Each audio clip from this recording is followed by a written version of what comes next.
اعوذ باللہ من الشیطان الرجیم بسم اللہ الرحمن الرحیم انا انزلنا الیک الکتاب بالحق لتحکم بین الناس بما اراک اللہ ولا تکن للخائنین خصیما واستغفر اللہ ان اللہ کان غفورا رحیما۔ انا انزلنا الیک الکتاب بالحق،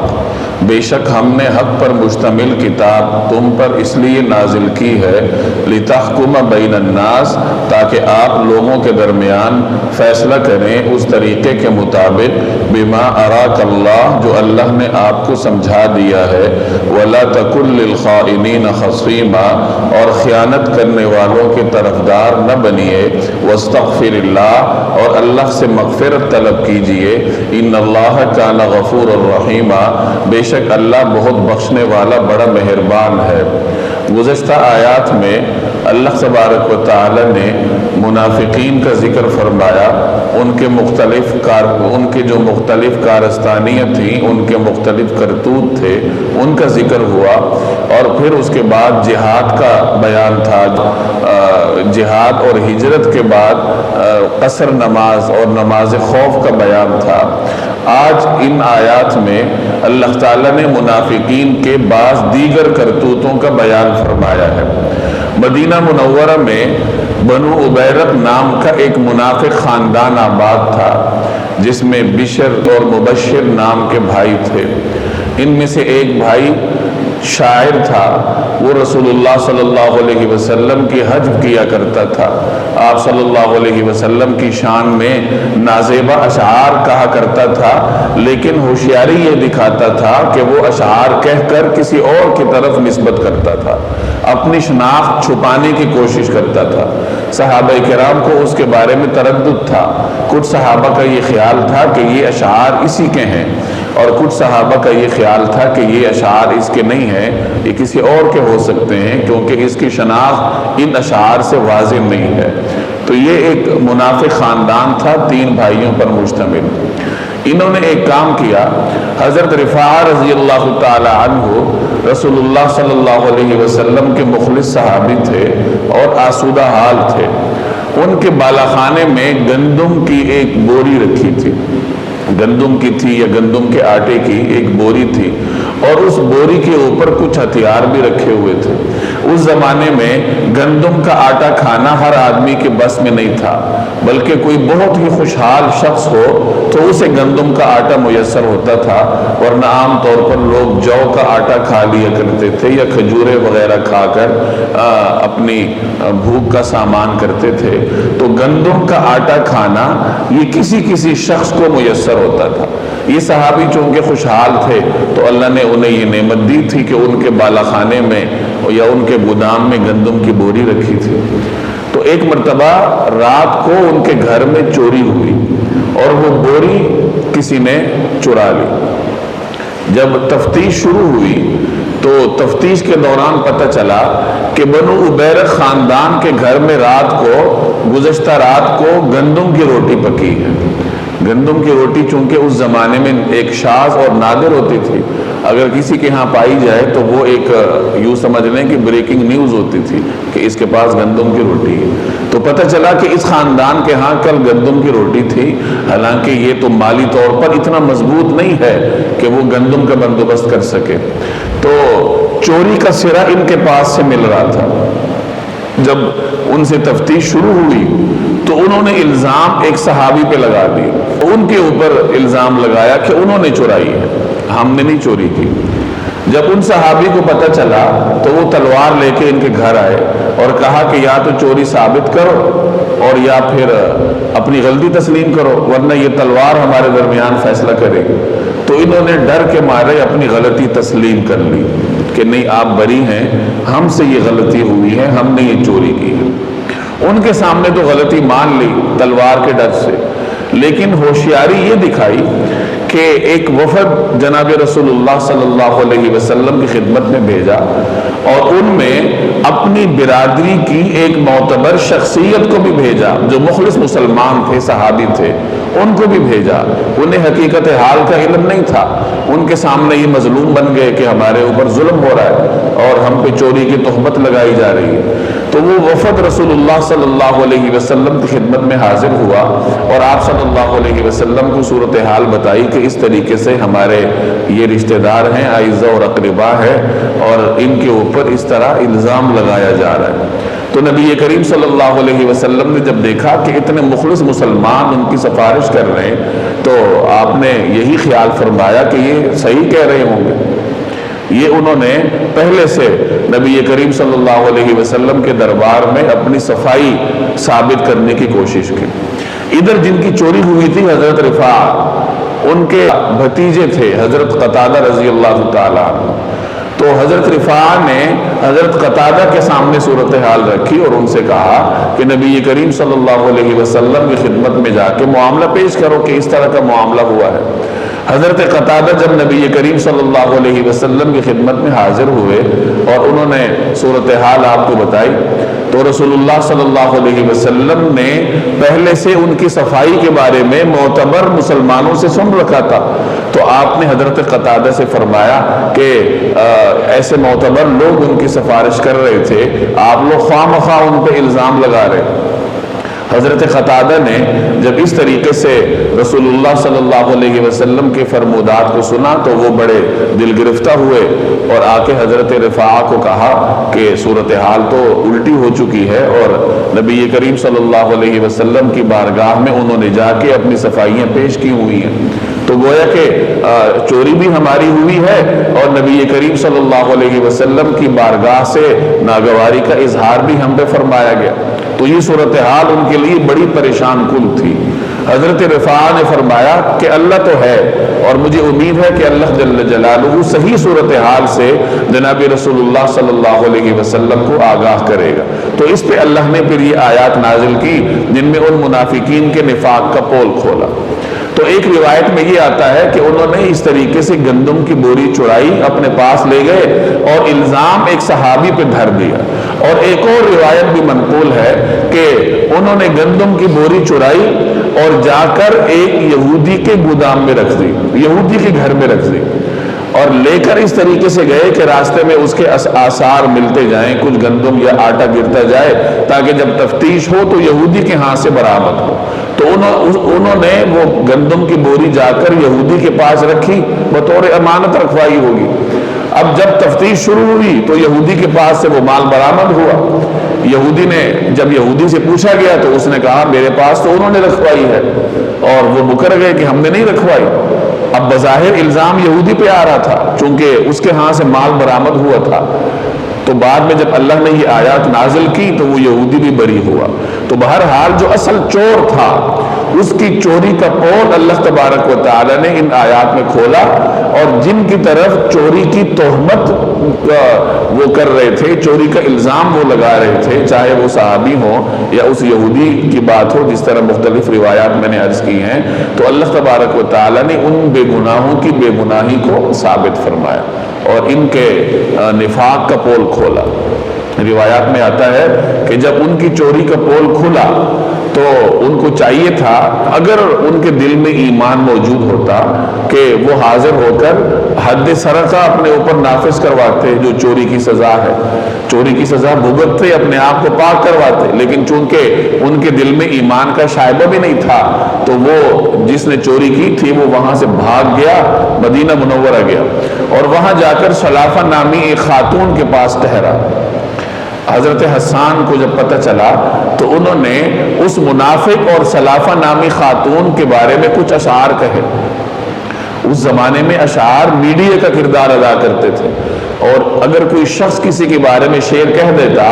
تو وہ اشعار دنوں میں زبان زد عام ہو جاتے. کسی کو بدنام کرنے کا سب سے آسان طریقہ اس کے بارے میں اشعار کہنا تھا. حضرت حسان رضی اللہ تعالی عنہ نے ان کے بارے میں اشعار کہے.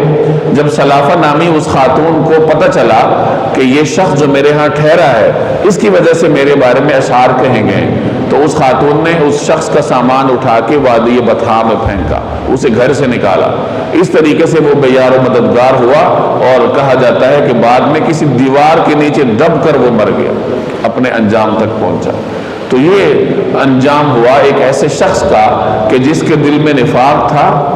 ایمان کا شائبہ بھی نہیں تھا، اس نے چوری کی، اور چوری کرنے کے بعد اس کا الزام ایک بے گناہ انسان کے سر دھرنے کی کوشش کی۔ اللہ تبارک و تعالیٰ نے اس کے نفاق اور چوری کا پول ان آیات میں کھولا۔ انا انزلنا الیک الکتاب بالحق، بے شک ہم نے حق پر مشتمل کتاب آپ کی طرف نازل کی ہے، اس لیے لتحکم بین الناس، تاکہ آپ لوگوں کے درمیان فیصلہ کریں، بما اراک اللہ، اس طریقے کے مطابق جو اللہ نے آپ کو دکھایا ہے۔ وَلَا تَكُنْ لِلْخَائِنِينَ خَصِيمًا، اور خیانت کرنے والوں کے طرفدار نہ بنیے۔ اب ان آیات میں 3 قسم کی ہدایات دی گئی ہیں۔ پہلی ہدایت یہ دی گئی ہے کہ فیصلہ ہمیشہ اللہ جل جلالہ کے احکامات کے مطابق ہونا چاہیے، کتاب کے مطابق ہونا چاہیے۔ دوسری ہدایت یہ دی گئی کہ فیصلہ کرنے میں جناب رسول اللہ صلی اللہ علیہ وسلم کی سنت کو بھی پیش نظر رکھا جائے،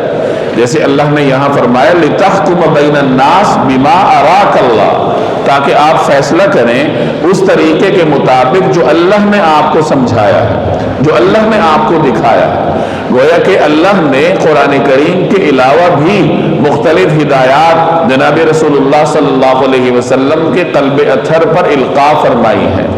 اور ان ہدایات کی روشنی میں جب آپ صلی اللہ علیہ وسلم کوئی بات ارشاد فرماتے تھے یا کوئی عمل انجام دیتے تھے تو وہ حدیث یا سنت بن کر امت کے لیے ایک قانون بن جاتا تھا، اور امت کی یہ ذمہ داری ہے کہ وہ جہاں قرآن کریم کے مطابق فیصلہ کریں تو رسول اللہ صلی اللہ علیہ وسلم کی سنت اور حدیث کو بھی پیش نظر رکھا کریں۔ تو 2 ہدایات، ایک ہدایت قرآن کے مطابق فیصلہ کرنا، دوسری ہدایت رسول اللہ صلی اللہ علیہ وسلم کی سنت کے مطابق فیصلہ کرنا، اور تیسری ہدایت کہ خیانت کرنے والوں کی طرفدار نہ بنے۔ مسلمان ہمیشہ حق کا ساتھ دیتا ہے، چاہے حق کا ساتھ دینا اسے کتنا ہی بھاری کیوں نہ پڑے، چاہے اپنے قریبی رشتہ دار کے خلاف ہی گواہی کیوں نہ دینی پڑے، لیکن مسلمان ہمیشہ حق کو پیش نظر رکھتا ہے، اپنے مفادات کا اسیر بن کر فیصلے نہیں کرتا۔ یہ تو آج کل ہمارے آنکھوں پر مادیت کی پٹی بندی ہوئی ہے، تو لوگ حق کی بجائے مفادات کو دیکھتے ہیں کہ جس شخص کے ساتھ انسان کے مفادات وابستہ ہوں آدمی اس کا ساتھ دینے کی کوشش کرتا ہے، چاہے برادری کے بیس پر ہو، خاندان کی سطح پر ہو، دوستی کی بنیاد پر ہو، کسی بنیاد پر بھی ہو، لیکن عام طور پر لوگ اپنے مختلف مفادات کے اسیر بن کر فیصلے کرتے ہیں۔ تو یاد رکھیے یہ مسلمان کی شان نہیں ہے، مسلمان کی شان یہ ہے کہ وہ ہمیشہ حق کا ساتھ دیتا ہے۔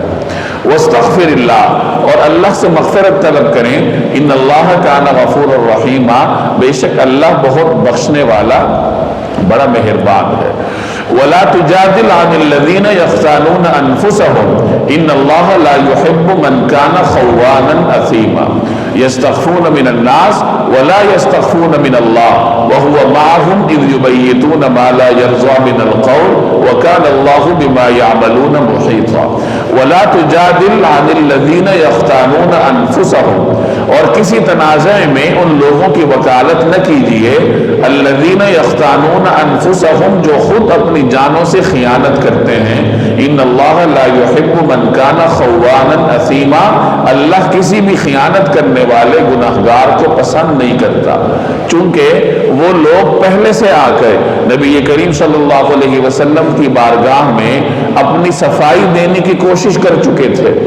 اور ان کی صفائی چونکہ معتبر مسلمان دے چکے تھے، جس کی وجہ سے نبی کریم صلی اللہ علیہ وسلم کا میلان بھی ان کی طرف ہونے لگا تھا۔ تو اس پہ آپ کو یہ ہدایت فرمائی گئی کہ، اور آپ کے سامنے حقیقت حال کو اللہ نے بیان فرمایا کہ یہ لوگ اپنی جان پہ ظلم کرنے والے ہیں، خائن ہیں،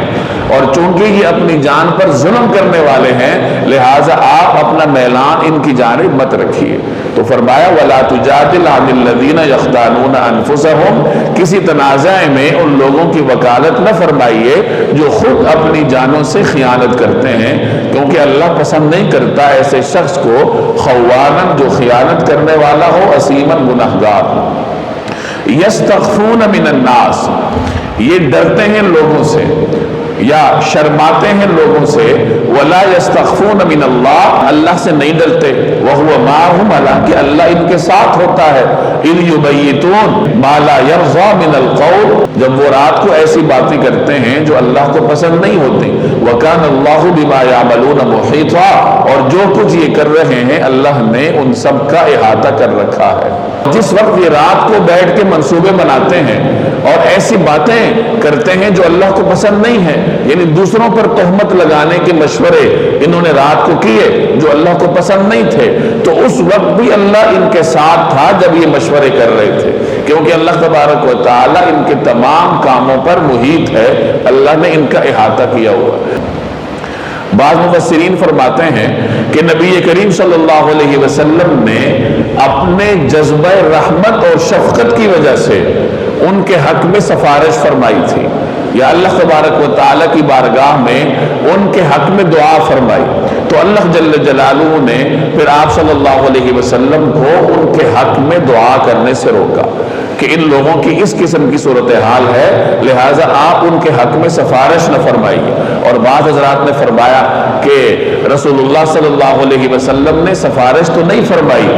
لیکن چونکہ امکان تھا کہ آپ صلی اللہ علیہ وسلم اپنے جذبہ رحمت اور جذبہ شفقت کے پیش نظر ان کی سفارش نہ فرما لیں، جیسے حضرت ابراہیم علیہ السلام نے حضرت لوط علیہ السلام کی قوم کے بارے میں اللہ جل جلالہ سے دعا کی تھی، جب انہیں پتہ چلا کہ فرشتے ان پہ عذاب کے لیے جا رہے ہیں، ان پر عذاب نازل کرنے کے لیے، تو پیغمبر اپنی امت پہ شفیق ہوا کرتے ہیں، تو امکان تھا کہ کہیں رسول اللہ صلی اللہ علیہ وسلم ان کی سفارش نہ فرما لیں، تو اللہ تبارک و تعالی نے آپ صلی اللہ علیہ وسلم کو پہلے سے ہدایت فرما دی کہ ان کی یہ صورتحال ہے، لہٰذا آپ ان کے حق میں دعا نہ فرمائیے یا ان کے حق میں سفارش نہ فرمائیے۔ تو یہ اس آیت کو اور پچھلی آیت کو بھی اسی تناظر میں سمجھ لیں کہ جناب رسول اللہ صلی اللہ علیہ وسلم کو اللہ تبارک و تعالی ان منافقین کے حق میں سفارش فرمانے سے روکنے کی ہدایت فرما رہے ہیں۔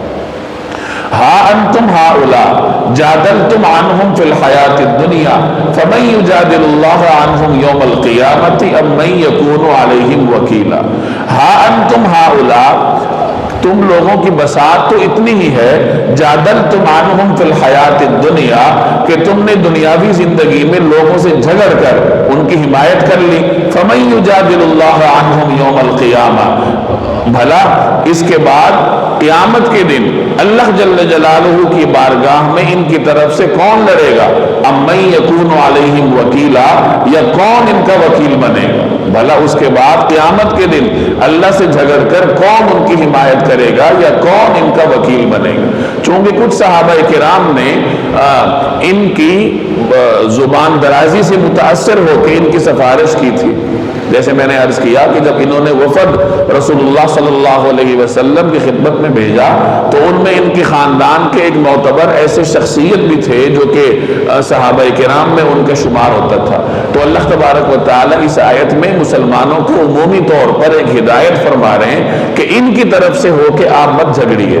دنیا کی زندگی میں تو آپ ان کی طرف سے ہو کے جھگڑ لیں گے، لیکن قیامت کے دن ان کی طرف سے کون جھگڑے گا، یا قیامت والے دن اللہ کی بارگاہ میں کون ان کی سفارش کرے گا؟ اور اس آیت کو آپ اس واقعے پر بھی محمول کر سکتے ہیں جو میں نے گزشتہ آیت کے ضمن میں سنایا کہ رسول اللہ صلی اللہ علیہ وسلم نے اللہ کی بارگاہ میں ان کی سفارش فرمانا چاہیے یا سفارش کی، جیسے بعض مفسرین فرماتے ہیں، تو اللہ تبارک و تعالی نے آپ صلی اللہ علیہ وسلم کو ان کے حق میں سفارش کرنے سے روکا اور ان کی حقیقت حال آپ صلی اللہ علیہ وسلم کو بتائی گئی۔ بہرحال ایک عمومی حکم ان آیات سے ہمارے سامنے آتا ہے کہ انسان ہمیشہ حق کا ساتھ دے،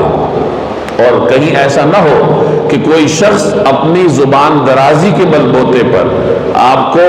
حق بات آپ کے اوپر مخفی رکھے اور آپ کی آنکھوں پر پردہ ڈال کر اپنے حق میں آپ کو استعمال کرنے کی کوشش کرے، تو کسی مسلمان کی شان نہیں ہے کہ وہ کسی غلط شخص کے جھانسے میں آ کے اس کی باتوں میں آ کے اس کی طرفداری کرنے کی کوشش کرے، بلکہ مسلمان ہمیشہ حقیقت حال کا ادراک کرتا ہے اور اس کے بعد حق کا ساتھ دینے کا فیصلہ کرتا ہے۔ وَمَن يَعْمَلْ سُوءًا أَوْ يَظْلِمْ نَفْسَهُ ثُمَّ يَسْتَغْفِرِ اللَّهَ يَجِدِ اللَّهَ غَفُورًا رَحِيمًا۔ وَمَن يَعْمَلْ سُوءًا، اور جو شخص کوئی برا کام کر گزرے او یظلم نفسہ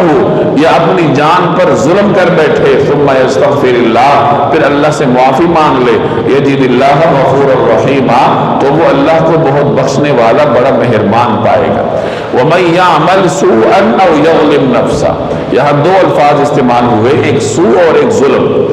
مفسرین فرماتے ہیں کہ سوء ایسے برے کام کو کہتے ہیں جو کہ متعدی ہوتا ہے جیسے کوئی آدمی چوری کرتا ہے یا قتل کرتا ہے کسی کو گالی دیتا ہے یہ ایسے جرائم ہیں جن کا تعلق صرف انسان کی اپنی ذات سے نہیں ہے بلکہ دوسرا فریق بھی متاثر ہوتا ہے تو ایسے کام کو ایسے برے کام کو سوء سے تعبیر کیا جاتا ہے اور ظلم ایسی برائی ہے جس کا تعلق انسان کی اپنی ذات سے ہو جیسے کوئی آدمی شرک کرتا ہے نماز چھوڑتا ہے یا جو بھی کوئی ایسا گناہ کرتا ہے جس کا تعلق اس کی ذات سے ہو تو اس پر ظلم کا اطلاق کیا جاتا ہے اس سے بڑا ظالم کون ہوگا جو اللہ جل جلالہ کے حقوق میں کمی کرتا ہے نماز نہیں پڑھتا یا شرک کرتا ہے تو اپنی جان کے ساتھ وہ ظلم کرتا ہے تو فرمایا کہ جو کوئی برا کام کرے یا اپنی جان پہ ظلم کرے ایسا کام کرے کہ اس کے کام سے دوسرا بھی متاثر ہو یا دوسرا متاثر نہیں ہے خود اپنے اوپر ظلم کر رہا ہے خود ایسی برائی کر رہا ہے جس کا وبال دنیا اور آخرت میں خود اس کو بھگتنا پڑے گا تو الغرض کوئی شخص کوئی بھی گناہ کرے اور اس گناہ کرنے کے بعد اللہ کے حضور توبہ طائب ہو جائے استغفار کرے تو اللہ تبارک و تعالیٰ کو مغفرت کرنے والا پائے گا اللہ اس کے استغفار کو قبول کرے گا یہ ان منافقین کے ضمن میں یہ آیت نازل فرمائی گئی اسی واقعے کے ضمن میں اس آیت کا بھی ذکر ہوا کہ چونکہ وہ منافق تھا اس کے دل میں ایمان نہیں تھا تو وہ استغفار اور توبہ کی طرف متوجہ نہیں ہوا بلکہ وہ وہاں سے راہ فرار اختیار کر گیا تو مسلمان کی شان یہ ہوتی ہے کہ جب بھی اس سے گناہ ہو تو وہ گناہ ہونے کے بعد اس پہ ڈٹتا نہیں ہے ڈٹائی اختیار نہیں کرتا بلکہ گناہ کرنے کے بعد اللہ کے حضور توبہ طائب ہوتا ہے انسان جتنا بھی بڑا گناہ کرے اور اس کے بعد اللہ کے دربار میں حاضر ہو کے توبہ استغفار کرے تو یقیناً اللہ تعالیٰ اسے معاف کر دے گا کیونکہ آپ کے گناہ جتنے بھی بڑھ جائیں وہ اللہ کی رحمت سے تو متجاوز نہیں ہو سکتے اللہ کی رحمت سے تو زیادہ نہیں ہو سکتے وَمَن يَكْسِبْ إِثْمًا فَإِنَّمَا يَكْسِبُهُ عَلَى نَفْسِهِ وَكَانَ اللَّهُ عَلِيمًا حَكِيمًا وَمَن يَكْسِبْ إِثْمًا اور جو شخص کوئی گناہ کمائے فَإِنَّمَا يَكْسِبُهُ عَلَى نَفْسِهِ تو وہ اس کمائی سے خود اپنے آپ کو نقصان پہنچاتا ہے وَكَانَ اللَّهُ عَلِيمًا حَكِيمًا اور اللہ پورا علم بھی رکھتا ہے حکمت کا بھی مالک ہے یعنی ہر آدمی اپنے کیے کا خود ذمہ دار ہے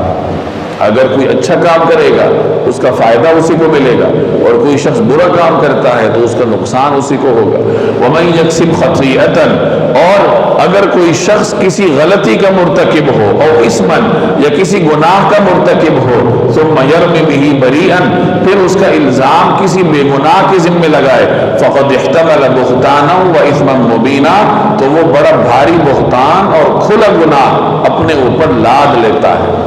ایک گناہ کرنا اور دوسرا اس گناہ کا الزام کسی اور کے سر دھر دینا یہ دوہرا گناہ ہوا اس میں اس گناہ کا بھی گناہ ملتا ہے اس کا بھی وبال ہوتا ہے اور جو دوسرے کے اوپر بہتان ترازی کی ہے جو دوسرے کے اوپر بہتان لگایا اس کا بھی وبال انسان کو بھگتنا پڑتا ہے جیسے ان منافقین نے کیا تھا کہ چوری بھی کی اور اس چوری کا گناہ اس کا الزام کسی بے گناہ انسان کے سر دھرنے کی کوشش کی وَلَوْلَا فَضْلُ اللَّهِ عَلَيْكَ وَرَحْمَتُهُ لَهَمَّتْ طَائِفَةٌ مِّنْهُمْ أَن يُضِلُّوكَ وَمَا يُضِلُّونَ إِلَّا أَنفُسَهُمْ وَمَا يَضُرُّونَكَ مِنْ شَيْءٍ وَأَنزَلَ اللَّهُ عَلَيْكَ الْكِتَابَ وَالْحِكْمَةَ وَعَلَّمَكَ مَا لَمْ تَكُنْ تَعْلَمُ وَكَانَ فَضْلُ اللَّهِ عَلَيْكَ عَظِيمًا وَلَوْلَا فَضْلُ اللَّهِ عَلَيْكَ وَرَحْمَتُهُ اور اگر اللہ کا فضل اور رحمت آپ کے شامل حال نہ ہوتی لَهَمَّتْ طَائِفَةٌ تو ایک گروہ نے یہ ارادہ کر لیا تھا منہم ان میں سے لَهَمَّتْ طَائِفَةٌ منہم تو ان میں سے ایک گروہ نے ارادہ کر ہی لیا تھا أَن يُضِلُّوكَ کہ آپ کو سیدھے راستے سے ہٹا دے یہ اسی واقعے کے تناظر میں یہ آیت نازل ہوئی جس میں ان منافقین کے طرفدار وفد نے رسول اللہ صلی اللہ علیہ وسلم کی خدمت میں حاضر ہو کے ان کی صفائیاں پیش کی تھی اور ظاہری صورتحال سے متاثر ہو کے آپ صلی اللہ علیہ وسلم کا رجحان بھی ان کی جانب ہو گیا تھا اور بعد میں اللہ تعالیٰ نے آپ صلی اللہ علیہ وسلم کے سامنے حقیقت حال کو بیان فرمایا، تو اس کی طرف اشارہ ہو رہا ہے کہ چونکہ اللہ کی رحمت اور اللہ کا فضل پیغمبر کے شامل حال ہوتا ہے، تو اللہ تعالیٰ کبھی بھی خلاف واقع پر پیغمبر کو برقرار نہیں رکھتا، بلکہ ہمیشہ اگر کوئی ایسی صورتحال ہو تو اللہ تبارک و تعالیٰ پیغمبر کے سامنے حقیقت حال کو واضح فرما دیتے ہیں۔ یہ ہے عصمت انبیاء کا عقیدہ، پیغمبر معصوم ہوتے ہیں، یہی مسلمانوں کا عقیدہ ہے۔ اس کا مطلب یہ ہے کہ پیغمبر سے کسی غلطی کے صادر ہونے کا امکان نہیں ہوتا، اور اگر کبھی کوئی ایسا ہو جائے کہ ظاہری صورتحال کی وجہ سے پیغمبر کا رجحان کسی خلاف حقیقت واقعی کی طرف ہو جائے، جیسے منافقین کے اس واقعے کے تناظر میں ہوا تھا، تو اللہ تبارک و تعالیٰ پیغمبر کی طرف وہی نازل کر کے ان کے سامنے حقیقت حال کو واضح فرما دیتے۔ یہ ایک عام امتی اور پیغمبر کے درمیان فرق ہے۔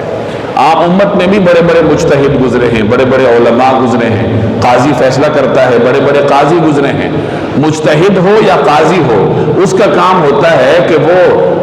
اپنی طرف سے کوشش کر کے صورتحال کا ادراک کرے اور اس کے بعد فیصلہ کرے۔ اب اگر اس کا فیصلہ ٹھیک ہے تو اچھی بات ہے، اور اگر اس سے انجانے میں فیصلہ کرنے میں غلطی بھی ہوئی ہے تو اگر اس نے دیانتداری سے وہ فیصلہ کیا ہے، اپنی طرف سے پوری کوشش صرف کرنے کے بعد اس نے وہ رائے قائم کی جو کہ درست ثابت نہ ہوئی بعد میں، تو اس کی دیانتداری کی وجہ سے اس کے اوپر کوئی مواخذہ نہیں ہوگا، بلکہ کہا جاتا ہے کہ اگر مجتہد اپنے اجتہاد میں غلط بھی ہو جائے پھر بھی اس کو ایک نیکی ملتی ہے کہ اس نے اجتہاد تو کیا، اگر وہ درست ہوا تو اللہ کی جانب سے اسے 2 نیکیاں ملتی ہیں۔ تو عام مجتہد کے بارے میں یہ تصور کیا جاتا ہے کہ ضروری نہیں ہے کہ اس کا اجتہاد درست ہو، کیونکہ وہ امتی ہے، وہ غلطی بھی کر سکتا ہے، لیکن پیغمبر کا اجتہاد ہمیشہ درست ہوتا ہے، اس میں غلطی کا امکان نہیں ہوتا، کیونکہ اگر خلاف حقیقت کی طرف ان کا رجحان ہونے بھی لگے تو اللہ جل جلالہ کی بارگاہ سے ان کے سامنے صحیح صورتحال واضح کر دی جاتی ہے۔ تو یہاں اسی حقیقت کا بیان اللہ نے فرمایا کہ اگر اللہ کا فضل اور رحمت آپ کے شامل حال نہ ہوتی تو ان میں سے ایک گروہ نے آپ کو سیدھے راستے سے ہٹانے کا ارادہ کر ہی لیا تھا، یعنی حقیقت آپ صلی اللہ علیہ وسلم کے سامنے چھپانے کی کوشش کی تھی۔ وَمَا يُضِلُّونَ إِلَّا أَنفُسَهُمْ، اور در حقیقت ہی اپنے سوا کسی کو نہیں بھٹکا رہے۔ وَمَا يَضُرُّونَكَ مِنْ شَيْءٍ، اور آپ کو یہ ذرا بھی نقصان نہیں پہنچائیں گے۔ پیغمبر کے سامنے حقیقت حال چھپانے کا مطلب اپنے آپ کو نقصان دینا ہے، کہ صرف اور صرف اپنا نقصان کرتا ہے وہ شخص جو پیغمبر کے سامنے جا کر قصداً جھوٹ بولتا ہے یا حقیقت حال کو قصداً چھپانے کی کوشش کرتا ہے۔ وَمَا يَضُرُّونَكَ مِنْ شَيْءٍ، اور یہ آپ کو ذرا بھی نقصان نہیں پہنچائیں گے۔ یہ جتنے بھی چرب زبان ہو جائیں لیکن پیغمبر کو اپنی چرب زبانی سے نقصان نہیں پہنچا سکتے، کیونکہ اللہ تبارک و تعالیٰ کی بارگاہ سے پیغمبر کو محفوظ رکھنے کا مکمل بندوبست موجود ہے، اور ایسے موقع پر پھر پیغمبر کے سامنے اللہ جل جلالہ حقیقت حال کو واضح فرما دیتے ہیں۔ وَأَنزَلَ اللَّهُ عَلَيْكَ الْكِتَابَ وَالْحِكْمَةَ، اور اللہ نے آپ پر کتاب اور حکمت نازل کی ہے۔ وَعَلَّمَكَ، اور آپ کو علم دیا ہے، مَا لَمْ تَكُنْ تَعْلَمْ، ان باتوں کا بھی جو آپ نہیں جانتے تھے، اور آپ کو ان باتوں کا علم دیا ہے جو آپ نہیں جانتے تھے۔ وَكَانَ فَضْلُ اللَّهِ عَلَيْكَ عَظِيمًا، اور آپ پر اللہ کا فضل ہمیشہ بہت زیادہ رہا ہے۔ وَأَنزَلَ اللَّهُ عَلَيْكَ الْكِتَابَ وَالْحِكْمَةَ، اور آپ پر اللہ نے کتاب اور حکمت نازل کی ہے۔ اب یہاں وہی بات کہ کتاب سے مراد تو قرآن کریم ہے، یہ وحی ہے جس کو وحی جلی کہا جاتا ہے۔ حکمت سے کیا مراد ہے؟ تو مفسرین فرماتے ہیں حکمت سے مراد وہ وحی ہے جو قرآنی وحی سے ہٹ کر اللہ تبارک و تعالی نے آپ کے دل، آپ کے قلب مبارک پر القاء کی، جس کو ہم حدیث کہتے ہیں یا سنت کہتے ہیں، اسی کو حکمت کہا جاتا ہے۔ گویا کہ رسول اللہ صلی اللہ علیہ وسلم قرآن کریم کی کسی آیت کی تشریح اگر اپنے الفاظ میں فرماتے ہیں یا کسی معاملے میں اپنی جانب سے کوئی ہدایت جاری فرماتے ہیں تو وہ بھی در حقیقت اللہ ہی کی جانب سے ہوتی ہے، وہ بھی وحی ہی ہے۔ تو اس سے یہ ثابت ہوا کہ جیسے قرآن کریم امت کے لیے قانون اور دلیل ہے، ویسے ہی حدیث اور سنت بھی امت کے لیے قانون اور دلیل ہے۔ اللہ تعالیٰ نے ازواج مطہرات کو 22ویں پارے میں جہاں ہدایات دی وہاں یہ فرمایا وَاذْكُرْنَ مَا يُتْلَى فِي بُيُوتِكُنَّ مِنْ آيَاتِ اللَّهِ وَالْحِكْمَةِ، کہ یاد رکھو، تذکرہ کرو ان چیزوں کا جو آپ کے گھروں میں تلاوت ہوتی ہیں، اللہ کی آیات اور حکمت۔ اب ازواج مطہرات کے گھروں میں یہ دو چیزوں کی تلاوت ہوتی ہے، ایک اللہ کی آیات کی اور دوسرے نمبر پر حکمت کی۔ تو اللہ کی آیات سے تو مراد قرآن کریم ہے، حکمت سے کیا مراد ہے؟ تو مفسرین نے وہی بات فرمائی کہ حکمت سے مراد حدیث ہے کہ آپ صلی اللہ علیہ وسلم ازواج مطہرات کے گھروں میں جو اپنی جانب سے کچھ ارشاد فرماتے تھے تو اس سے حکمت قرار دے کر اللہ جل جلالہ نے ازواج مطہرات کو پابند کیا کہ اس کو بھی یاد رکھو، چونکہ ازواج مطہرات ہی نے آپ صلی اللہ علیہ وسلم کی گھریلو زندگی امت کے سامنے پبلک کی ہے، امت کے سامنے اس کی رونمائی کی ہے کہ پیغمبر کی گھریلو زندگی کیسے ہے۔ یاد رکھیے، عام آدمی چاہے وہ کوئی بھی ہو، اس کی گھریلو زندگی میں پرائیویسی ہوتی ہے، لیکن پیغمبر کی گھریلو زندگی میں بھی پرائیویسی نہیں ہوتی، وہ بھی اللہ تعالیٰ امت کے لیے پبلک کر دیتا، کیونکہ امتی نے گھریلو زندگی کیسے گزارنی ہے؟ پیغمبر کی گھریلو زندگی کے مطابق گزارنی ہے نا۔ اور یہ ایک حکمت ہے کثرت ازواج کا کہ اللہ تبارک و تعالی نے نبی کریم صلی اللہ علیہ وسلم کو کثرت کے ساتھ نکاح کرنے کا حکم فرمایا، کیونکہ آپ کی بیرونی زندگی کو دیکھنے والے بے شمار صحابہ تھے جنہوں نے آپ کی بیرونی زندگی کو دیکھا اور ہمارے لیے اس کو محفوظ کیا، اس کو بیان کیا۔ اب گھریلو زندگی امت کے سامنے اگر بیان کرنے والی ایک زوجہ مطہرہ ہوتی تو ایک زوجہ مطہرہ اس قدر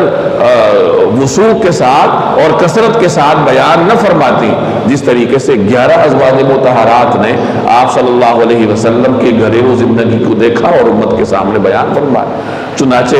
آج مسلمانوں کی گھریلو زندگی ساری کی ساری حضرت عائشہ رضی اللہ تعالی عنہ، حضرت ام سلمہ رضی اللہ تعالی عنہ اور دیگر ازواج مطہرات کی بیان کردہ روایات کے گرد گھومتی ہے کہ انہی ازواج مطہرات نے بیان فرمایا کہ نبی کریم صلی اللہ علیہ وسلم کا گھر میں طرز عمل کیسا تھا، ازواج مطہرات کے ساتھ آپ کا رویہ کیسا تھا، اور ان روایات کی روشنی میں پھر امتی اپنی گھریلو زندگی گزارتا ہے۔ تو یہاں اللہ نے فرمایا کہ اللہ نے آپ پر کتاب اور حکمت نازل کی ہے۔ آگے فرمایا وَعَلَّمَكَ مَا لَمْ تَكُنْ تَعْلَمْ، اور آپ کو ان باتوں کا علم دیا ہے جو آپ نہیں جانتے تھے۔ نبوت کے بعد پیغمبر کو بہت ساری ایسی باتوں کا علم ہوتا ہے، اللہ کی جانب سے ایسی ہدایات دی جاتی ہیں جو پہلے علم میں نہیں ہوتی۔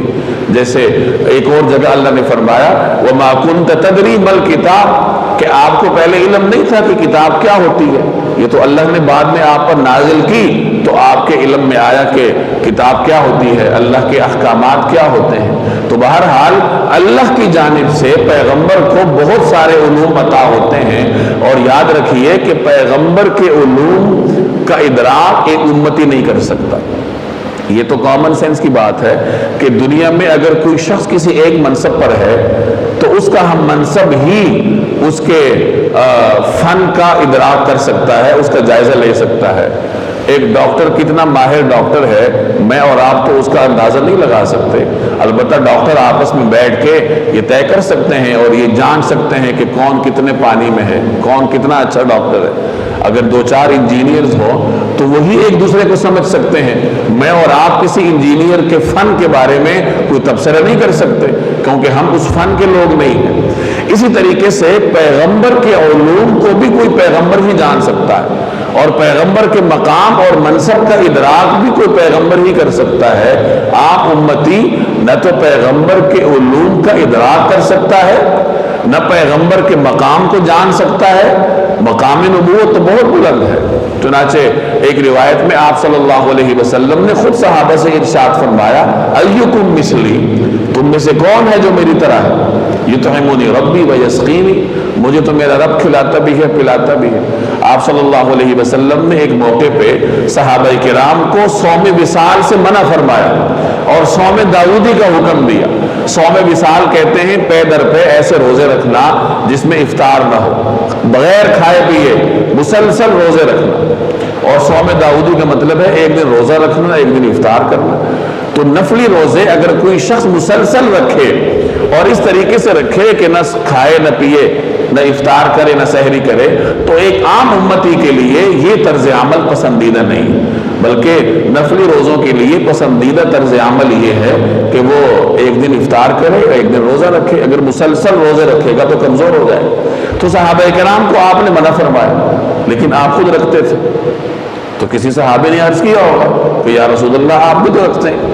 تو ہمیں بھی اجازت دیجیے۔ تو اس پہ آپ نے یہ جملہ ارشاد فرمایا، ایکم مثلی، تم میں سے کون میری طرح، یعنی تم عام امتی ہو، میں پیغمبر ہوں، یطعمنی ربی ویسقینی، مجھے تو میرا رب کھلاتا پلاتا ہے، کہ تمہارے سامنے تو میں سحری بھی نہیں کرتا، تمہاری دنیا میں میں افطاری بھی نہیں کرتا، لیکن میرا رب مجھے کھلاتا بھی ہے پلاتا بھی ہے۔ اب اس جملے پر محدثین نے بحث کی ہے کہ کھلانے پلانے کا کیا مطلب ہے، یہ کوئی کنایا ہے یا حقیقت ہے؟ اگر حقیقت ہو تو اس کا مطلب یہ ہوا کہ واقعتاً اللہ آپ کو کھلاتا پلاتا ہے، اور یا اگر یہ کنایا ہو تو پھر اس کو حقیقت میں محمول نہیں کیا جا سکتا۔ تو دونوں آ رہا ہے۔ بعض محدثین فرماتے ہیں کہ یہ جملہ حقیقت پر مبنی ہے اور واقعتاً اللہ کی بارگاہ سے نبی کریم صلی اللہ علیہ وسلم کو کھلایا پلایا جاتا تھا۔ عام لوگ تو اس کا احاطہ نہیں کر سکتے تھے، اس کا ادراک نہیں کر سکتے تھے۔ اور بعض حضرات فرماتے ہیں کہ یہ بطور کنایے کے آپ نے ارشاد فرمایا کہ آپ کی روحانی غذا ہی اس قدر تھی اور روحانی طور پر آپ اس قدر طاقتور تھے کہ کھانے پینے کی حاجت ہی جناب رسول اللہ صلی اللہ علیہ وسلم کو نہیں تھی۔ وَكَانَ فَضْلُ اللَّهِ عَلَيْكَ عَظِيمًا، اور آپ پر اللہ کا فضل ہمیشہ بہت زیادہ رہا ہے۔ یہ نبی کریم صلی اللہ علیہ وسلم کا اعزاز ہے کہ اللہ جل جلالہ خود آپ کے بارے میں فرما رہا ہے کہ اے پیغمبر آپ پر اللہ کا فضل ہمیشہ سے بہت زیادہ رہا۔ وَلَسَوْفَ يُعْطِيكَ رَبُّكَ، کہ اللہ جل جلالہ آپ کو اتنا دے گا، اتنا عطا کرے گا، فَتَرْضَى، کہ آپ کو راضی کر دے گا۔ بعض مفسرین فرماتے ہیں کہ جب یہ آیت نازل ہوئی تو آپ صلی اللہ علیہ وسلم نے فرمایا اِذًا لَا أَرْضَى وَوَاحِدٌ مِّنْ أُمَّتِي فِي النَّارِ، کہ اگر بات میری رضامندی کی ہے تو میں اس وقت تک راضی نہیں ہوں گا جب تک میرا آخری امتی بھی آگ سے نکل نہ آئے۔ یہ نبی کریم صلی اللہ علیہ وسلم کی امت کے ساتھ شفقت ہے، امت کے ساتھ رحمت کا معاملہ ہے۔ اور امت کا معاملہ اپنے پیغمبر کے ساتھ دیکھ لیں، پیغمبر کی کتنی سنتوں پہ عمل کرنے کے لیے ہم تیار ہیں، پیغمبر کی سیرت کو کس حد تک پڑھنے کے لیے ہمارا نوجوان اور آج کل کا مسلمان تیار ہے۔ اور رسول اللہ صلی اللہ علیہ وسلم نے اپنی حیات طیبہ کا ایک ایک لمحہ امت کی بہتری کے لیے صرف فرمایا، اور آپ کی زبان مقدس پر ہمیشہ امت کی بہتری کے لیے دعا آئی، اور امت کی جانب سے بے وفائی کو آپ دیکھ لیں۔ تو ہمیشہ جب بھی انسان کوئی کام کرے تو ایک لمحے کے لیے یہ تصور کرے کہ کہیں اس کام سے اللہ ناراض تو نہیں ہوتا، کہیں اس کام سے جناب نبی کریم صلی اللہ علیہ وسلم کو ناگواری تو نہیں ہوگی۔ یہ دو سوالات ہر کام کرنے سے پہلے اپنے سے کرنے چاہیے، اور انہی سوالات کی روشنی میں پھر انسان اپنے لیے لائے عمل مرتب کرے۔ لا خیر فی کثیر من نجواہم الا من امر بصدقۃ او معروف او اصلاح بین الناس ومن یفعل ذلک ابتغاء مرضات اللہ فسوف نؤتیہ اجرا عظیما۔ لا خیر فی کثیر من نجواہم، لوگوں کی بہت سی خفیہ سرگوشیوں میں کوئی خیر نہیں ہوتی۔ نجوا کہتے ہیں سرگوشی کو۔ لا خیرہ، خیر نہیں ہوتی، فی کثیر من نجواہم، لوگوں کی بہت ساری خفیہ سرگوشیوں میں، الا من امر بصدقہ، الا یہ کہ کوئی شخص صدقے کا حکم دے، او معروف یا کسی نیکی کا حکم دے، او اصلاح بین الناس یا لوگوں کے درمیان اصلاح کا حکم دے۔ وَمَن يَفْعَلْ ذَلِكَ ابْتِغَاءَ مَرْضَاتِ اللَّهِ وَمَن يَفْعَلْ ذَلِكَ، اور جو کوئی شخص ایسا کرے ابتغاء مرضات اللہ، اللہ کی رضامندی حاصل کرنے کے لیے، فَسَوْفَ نُؤْتِيهِ أَجْرًا عَظِيمًا، ہم اس کو زبردست ثواب عطا کریں گے۔ یہ ان منافقین کے تناظر میں اس آیت کو بھی ذکر فرمایا گیا کہ چونکہ وہ رات کو بیٹھ کر اس قسم کے مشورے کرتے تھے، اور بنو عبیرہ خاندان نے بھی اسی طرح کا مشورہ کیا تھا کہ چوری ہم نے کی ہے اور الزام کسی اور کے سر دھر دیا جائے۔ تو اللہ جل جلالہ نے اس تناظر میں ہمیں ہدایت دی کہ سرگوشی کرنے کا کوئی فائدہ نہیں ہوتا، ہاں کوئی ایسی سرگوشی کی جائے جس سے کوئی خیر کا پہلو سامنے آئے۔ عام طور پر لوگوں کے بہت سارے مشوروں میں، لوگوں کی بہت ساری میٹنگز میں کوئی خیر کا پہلو نہیں ہوتا۔ ہاں اگر کوئی شخص اس لیے مشورہ کرے کہ صدقہ کیسے دیا جائے، لوگوں کے درمیان صلح کیسے کی جائے، صلح کیسے کروائی جائے، اصلاح معاشرے کا کام کیسے کیا جائے، یا نیکی کو لوگوں میں عام کیسے کیا جائے، اگر ان موضوعات پر سرگوشیاں ہوتی ہیں یا ان موضوعات پر مجالس کا انعقاد ہوتا ہے تو ایسی سرگوشیاں اور ایسے مجالس تو باعث فائدہ ہیں، نفعمند ہیں، اور اگر کوئی مجلس، کوئی سرگوشی ان موضوعات سے خالی ہو تو لوگوں کے لیے ایسی سرگوشی اور ایسی مجلس میں کوئی خیر نہیں ہو۔ جیسے ایک روایت میں آتا ہے کہ اگر کچھ لوگ کسی جگہ بیٹھے، کوئی مجلس ہو اور اس مجلس میں اللہ کا ذکر نہ کیا جائے تو وہ مجلس قیامت کے دن ان کے لیے باعث ندامت ہو۔ تو جب بھی انسان کہیں بیٹھے، کوئی کاروباری میٹنگ بھی کیوں نہ ہو، کچھ طلباء کہیں بیٹھ کے تعلیمی مقصد ہی کے لیے کیوں نہ بیٹھے، آدمی کسی دنیاوی مقصد کے لیے بھی بیٹھے تو اپنی ہر مجلس میں کہیں نہ کہیں اللہ جل جلالہ کا ذکر کرنا چاہیے اور آپس میں کوئی خیر کی بات کرنی چاہیے، نبی کریم صلی اللہ علیہ وسلم کی کسی سنت کا بیان کرنا چاہیے۔ ایک لمحے کے لیے جب آپ کسی مجلس میں رسول اللہ صلی اللہ علیہ وسلم کا ذکر کریں، اللہ کا ذکر کریں تو یہ ایک لمحہ آپ کی پوری مجلس کو قیمتی بنا دے۔ اور ہر مسلمان کو چاہیے کہ وہ مجلس کے اختتام کی دعا سیکھے، اور جب مجلس کا خاتمہ ہو تو وہ دعا پڑھ لیا کرے، تو اس کی پوری مجلس ہی اللہ کے ہاں خیر کی مجلس شمار ہوگی۔ تو فرمایا کہ لوگوں کی بہت سی خفیہ سرگوشیوں میں کوئی خیر نہیں ہوتی الا یہ کہ کوئی شخص صدقے کا یا کسی نیکی کا یا لوگوں کے درمیان اصلاح کا حکم دے۔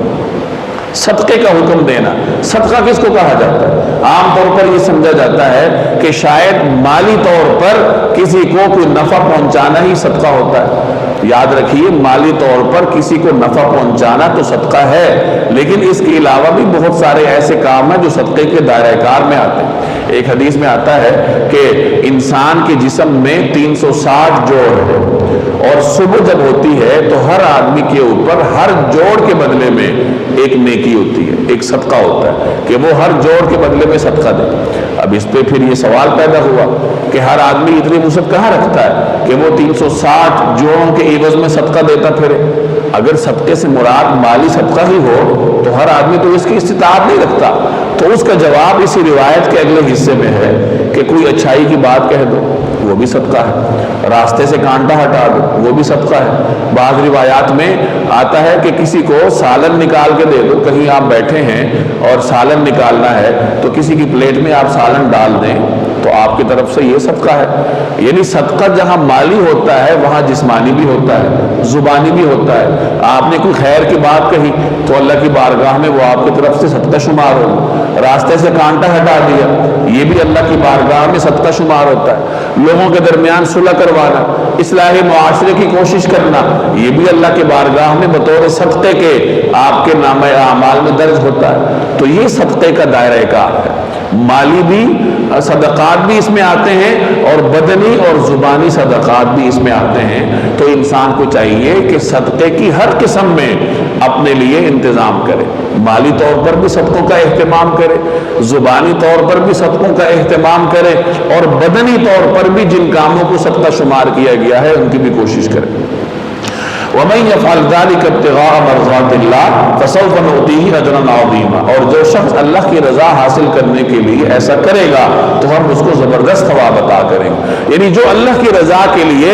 ایسی سرگوشیاں کرتا ہے یا ایسی مجالس کا انعقاد کرتا ہے جس میں خیر کے کام کو زیر بحث لایا جاتا ہے، نیکی کی ترغیب کی کوشش کی جاتی ہے، دین کی ترویج کی کوشش کی جاتی ہے، تو جو شخص ایسا کرے گا تو اللہ کی بارگاہ سے اسے اجر بھی بڑا ملے گا۔ وَمَن يُشَاقِقِ الرَّسُولَ مِن بَعْدِ مَا تَبَيَّنَ لَهُ الْهُدَى وَيَتَّبِعْ غَيْرَ سَبِيلِ الْمُؤْمِنِينَ نُوَلِّهِ ما تولی ونصلہ جہنم وساءت مصیرا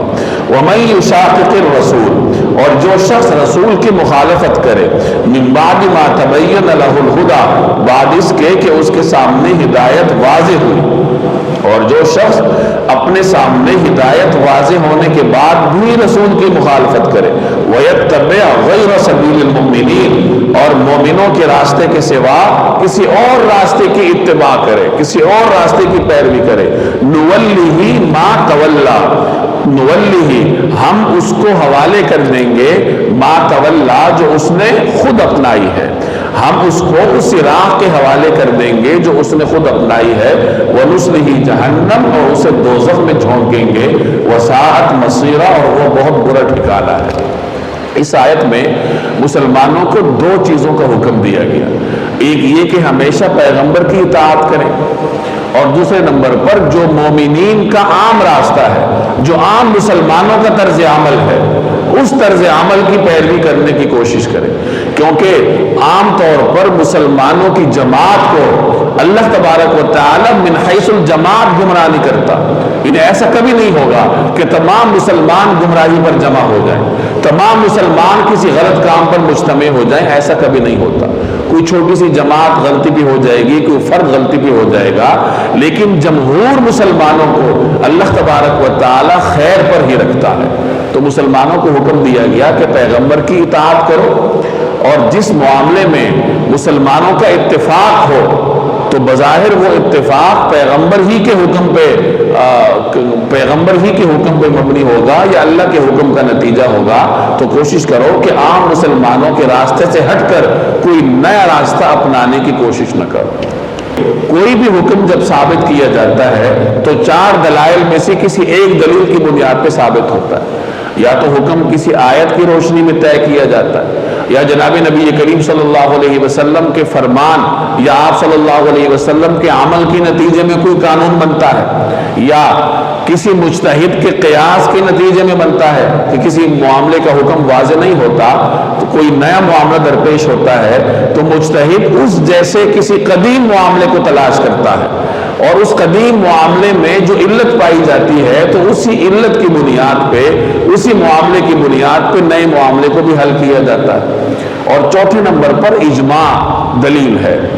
اجماع کا مطلب یہ ہے کہ تمام فقہا، تمام علماء اگر کسی کام پر کسی معاملے پہ اکٹھے ہو جائیں تو وہ امت کے لیے دلیل بن جاتی ہے کہ پھر امتی بھی اس کو اپنے لیے بطور حجت کے اپنا سکتا ہے کہ اس معاملے میں علماء کا اجتماع ہے، علماء کا اجماع ہے، فقہا کا اتحاد ہے، تو ایسے معاملے کو امت کے لیے پھر بطور دلیل کے لیا جاتا ہے۔ امام شافعی رحمہ اللہ کے بارے میں آتا ہے کہ انہیں اجماع کی حجیت میں اشکال تھا کہ جس اجماع کو ہم لوگوں کے لیے حجت قرار دیتے ہیں تو آیا اجماع حجت ہے بھی یا نہیں، قرآن سے ثابت بھی ہے یا نہیں، تو اس بارے میں انہیں تردد تھا۔ تو انہوں نے اپنا تردد دور کرنے کے لیے قرآن کریم کی تلاوت شروع کی، ایک ایک آیت کی تلاوت کرتے کہ کسی آیت سے اجماع کے لیے کوئی رہنمائی نکلتی ہے یا نہیں۔ تو علماء فرماتے ہیں کہ انہوں نے ایک دن میں 3 مرتبہ پورا قرآن کریم پڑھا، لیکن ان کی تشفی نہ ہوئی۔ 3 دن تک وہ یہی کام کرتے رہے کہ روزانہ 3 مرتبہ قرآن کریم کی تلاوت کرتے تھے، لیکن ان کو تشفی نہیں ہوتی تھی۔ تو پھر ایک دفعہ تلاوت کرتے کرتے یہ آیت ان کے سامنے آئی، وَيَتَّبِعْ غَيْرَ سَبِيلِ الْمُؤْمِنِينَ، کہ ایسے آدمی کی مذمت بیان کی گئی جو مسلمانوں کے راستے کو چھوڑ کے کوئی نیا راستہ اپناتا ہے، اور اس کے بارے میں فرمایا گیا کہ ہم اس کو اپنے وضع کردہ اس نئے راستے کے حوالے کر دیں گے اور اسے جہنم میں جھونکیں گے۔ تو امام شافعی رحمہ اللہ نے پھر اس آیت سے اجماع کے لیے دلیل نکالی کہ جب اللہ تبارک و تعالی نے مسلمانوں کی جماعت کو خیر پر قرار دیا اور مسلمانوں کی جماعت کے کاموں کو عام مسلمانوں کے لیے دلیل بنایا اور ان کو حکم دیا کہ اسی راستے کی پیروی کرو جو عام طور پر مومنین کا راستہ ہے، تو اس کا مطلب یہ ہوگا کہ جب مسلمان کسی کام پہ اتفاق کر لیں تو وہ کام درست ہوگا، آنے والی امت کے لیے وہ بطور دلیل کے پیش کیا جائے گا۔ امام شافعی رحمہ اللہ سے مراد صحابہ کرام کی جماعت ہے کہ صحابہ کرام کی جماعت جب کسی معاملے کو طے کر لے کسی معاملے پر اتفاق کر لے تو وہ پھر امت کے لیے حجت اور دلیل ہوا کرتا ہے۔ البتہ عام فقہا کے ہاں مومنین کا اطلاق مسلمانوں کے ہر زمانے کے مومنین پہ ہوتا ہے کہ ہر زمانے کے مسلمانوں کی اکثریت جب کسی کام پر مجتمع ہو جائے، کسی کام کو طے کر لے، تو پھر اس کام میں خیر سمجھی جانی چاہیے۔ حدیث میں آتا ہے ید اللہ علی الجماع، اللہ جل جلالہ کی تائید جماعت کو حاصل ہوتی ہے۔ اور ایک روایت میں آتا ہے من شذ شذ فی النار، جس آدمی نے الگ سے اپنا راستہ وضع کر لیا، اپنا راستہ اختیار کر لیا، تو وہ آگ میں گیا۔ وَمَن يُشَاقِقِ الرَّسُولَ مِن بَعْدِ مَا تَبَيَّنَ لَهُ الْهُدَىٰ، کہ جو شخص اپنے سامنے ہدایت واضح ہو جانے کے بعد بھی رسول کی مخالفت کرے، وَيَتَّبِعْ غَيْرَ سَبِيلِ الْمُؤْمِنِينَ، اور مومنین کے راستے کے سوا کسی اور راستے کی پیروی کرے، یعنی امت کے ایک اجتماعی راستے کو چھوڑ دے اور کسی نئے پیدا ہونے والے خوشنما نعرے کے پیچھے لگ جائے، نُوَلِّهِ مَا تَوَلَّىٰ، ہم اس کو اسی راہ کے حوالے کر دیں گے جو اس نے خود اپنائی ہے، وَنُصْلِهِ جَهَنَّمَ، اور اسے دوزخ میں جھونکیں گے، وَسَاءَتْ مَصِيرًا، اور وہ بہت برا ٹھکانہ ہے۔